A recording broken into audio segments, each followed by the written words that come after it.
Debate, the concept of debating is always related to politics. So I wanted to talk to you a little bit about politics, if you don't mind, away from religion. Maybe it will take us back to religion, but... Politics is part of religion. Not today's politics. But Sure, sure. We struggled in knowing where you are. We read news all over the social media that, sorry to say, but you're hunted now. Why are you hunted?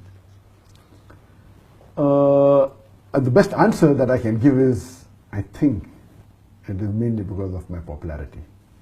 I've been doing Dawah for more than 25 years in India, and my lectures are there on the media, on the social network, on the YouTube, everywhere. And I was expecting that I'm living in a country, India, which is not very comfortable for the Muslims. And I've been doing Dawah, and I thought, and I was sure, that one day there will be trouble. That was the reason that we had taken whatever precautions we could.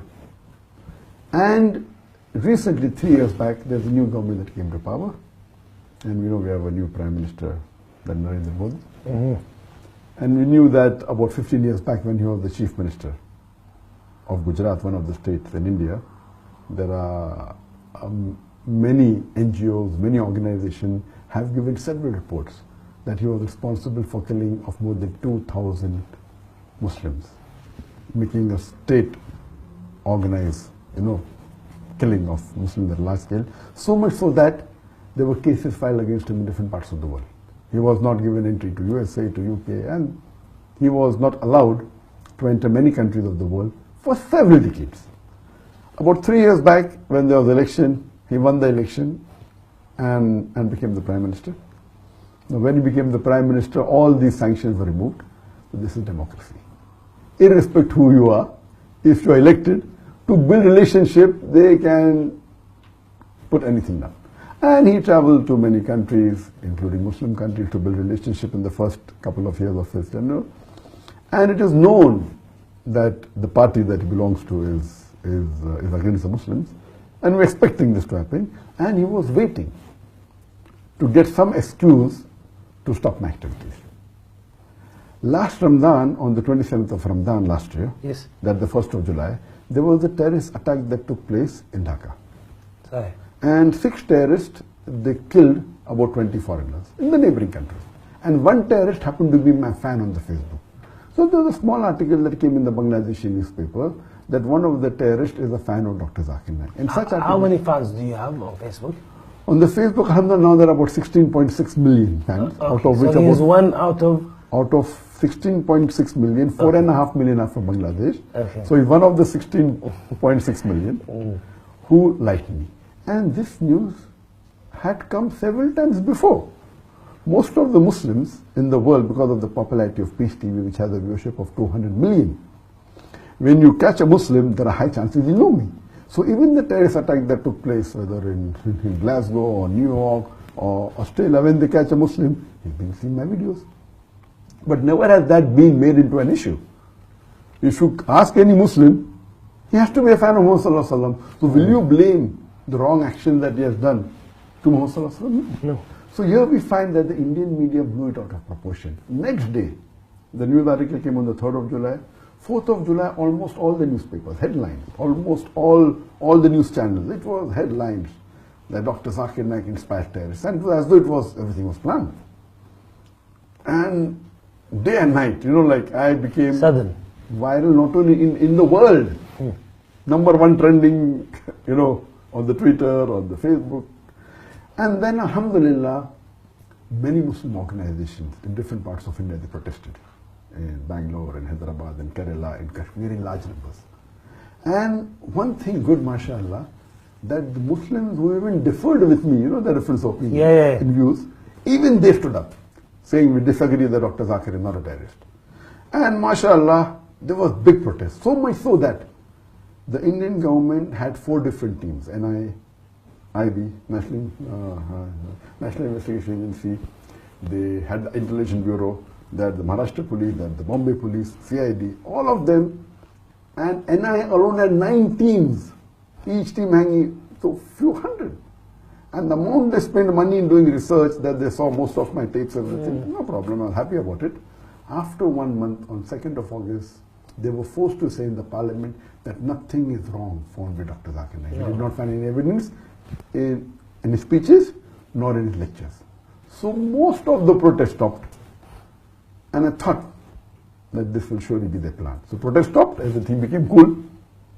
3 months later, in November, the same government says that the Muslim personal law in India should be abolished. You know, India has a Muslim personal law. Muslims can follow the law in inheritance and marriage, etc. So all the Muslims again stood in larger numbers to protest against it. In this fiasco, 2 weeks after this, they banned my organization suddenly. And they banned it for 5 years. Claiming that, you know, they are promoting terrorism. And they started getting lectures, which I've given 10 years back, I've given 15 years back. Any logical person will know that these lectures are there on the social media for 10, 15 years. If they promoted terrorism, why suddenly now are they called? So it is mainly because of the popularity. And it is shocking that the Indian government many a times before has called me to give lecture on religion in the National Academy in Hyderabad. National Academy of Hyderabad is the largest institute for training police. It is the most prestigious institute.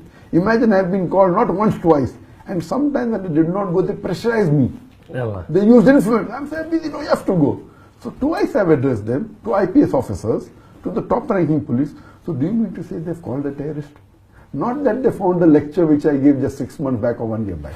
These lectures were given 10 years, 15 years back. They're taking a clipping out of context and trying to prove to the world that I'm promoting terrorism.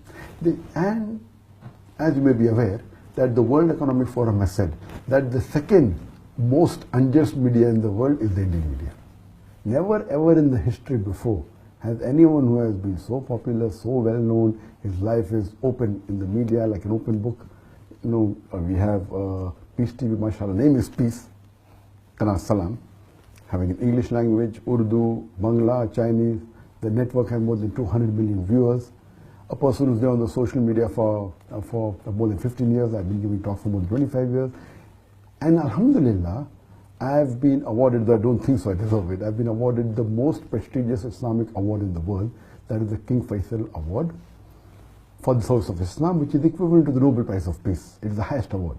Alhamdulillah, I've been even given the second highest award, the Dubai Holy Quran Award, 4 years back. Then the Tokum Al-Hijri Award, that's from Malaysia, from Sharjah, from Gambia, from many countries. I've been the guest of heads of states of many countries, Muslim countries, non-Muslim countries, giving lectures in more than 40 countries. I've been invited. Now, such a person who is so popular, when the Indian government is laying an allegation that I'm involved in terrorism, indirectly they are saying that even Saudi Arabia is promoting terrorism, even Dubai is promoting terrorism, even Malaysia is promoting terrorism, even Sharjah is promoting terrorism, and all the countries. Even the Indian government is, yes, because they're inviting you. Yes, so it is so illogical, and they're taking up clips which are not new. Okay, can be possible hypothetically that I was very good and suddenly last 6 months I've been bad. Can be. Logically, they are picking up lectures of mine which I've given 10 years back, which I've given 15 years back, which I've given 5 years back. And that means the previous government, yes, they are saying yes, the previous government promoted Zakir, now we are we are correct. So it is illogical, absolutely illogical. As you know, that many governments today, as they're talking about politics, many governments today, they win the election by being against Islam. And we have examples, what they're having in US. The more they speak, they get a better vote bank. That's what happening in India. They openly speak. And if you compare, recently, just a few months back, the election took place of a state called as UP Uttar Pradesh, which is the biggest state in India. And do you know, the person who stood for election, one of the priest who was a Hindu priest, he told in his election campaign and in his lecture openly that the graves of the Muslim women should be dug and they should be raped. Even after saying this, he won the election. And he belonged to the same party as the Prime Minister of India. And the irony is, not that he only won, they made him the Chief Minister of that state. Yes, that means if you abuse the Muslims, imagine if you compare to any of the allegations they are laying, compared to what he said in public, that you dig the graves of the Muslim women and rape them. Nothing is happening. Is this democracy? What is exactly happening in a few days ago? Why is it now more critical than ever? Yes, previously it was more localized and the Muslim Indians supported me, alhamdulillah. When they called me for interrogation on 31st of January, I did not receive any official letter from them.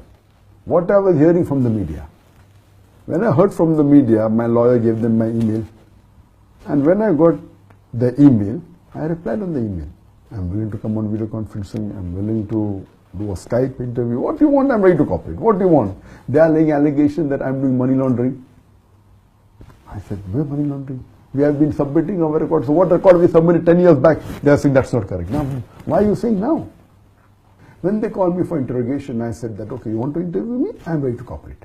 We can have a video conferencing.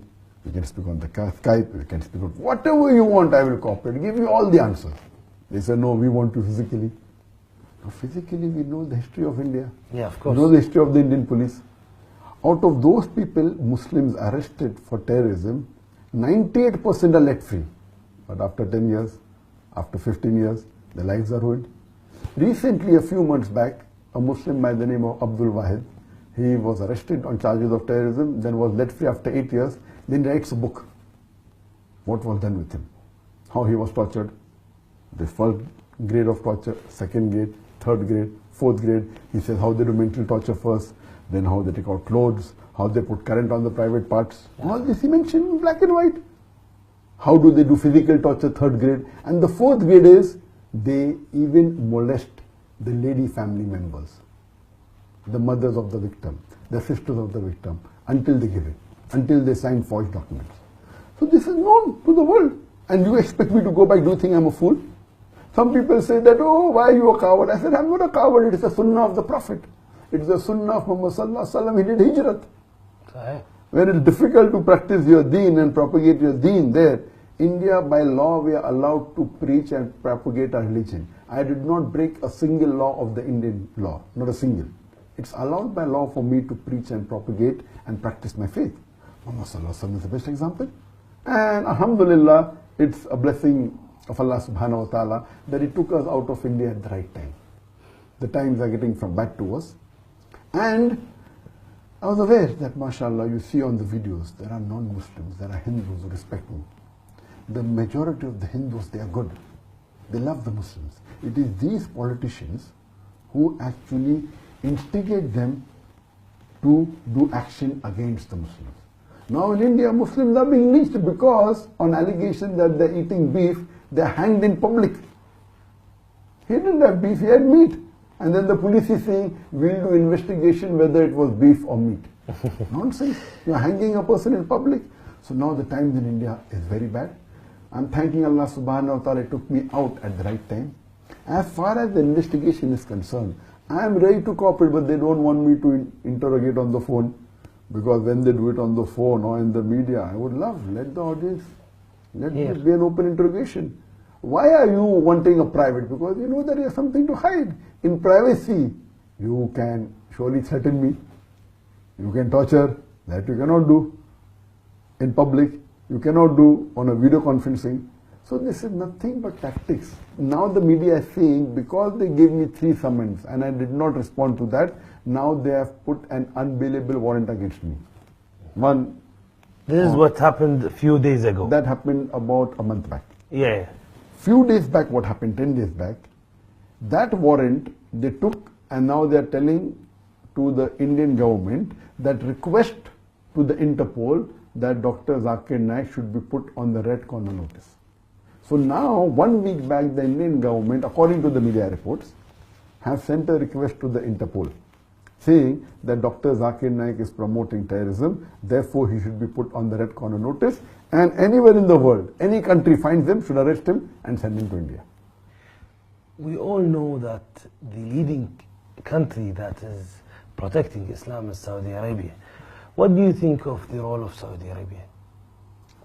I feel, alhamdulillah, number one, that Saudi Arabia, because it has the Haramain, Makkah and Medina, it's a sacred land. and inshallah Allah will protect them. I feel but natural we look at the complete Muslim Ummah looks up to Saudi Arabia because it has the Haramain, and we believe that we look at them that they would be the people who will, if anything happens, that they are the one who will surely stand for the cause of Islam, inshallah.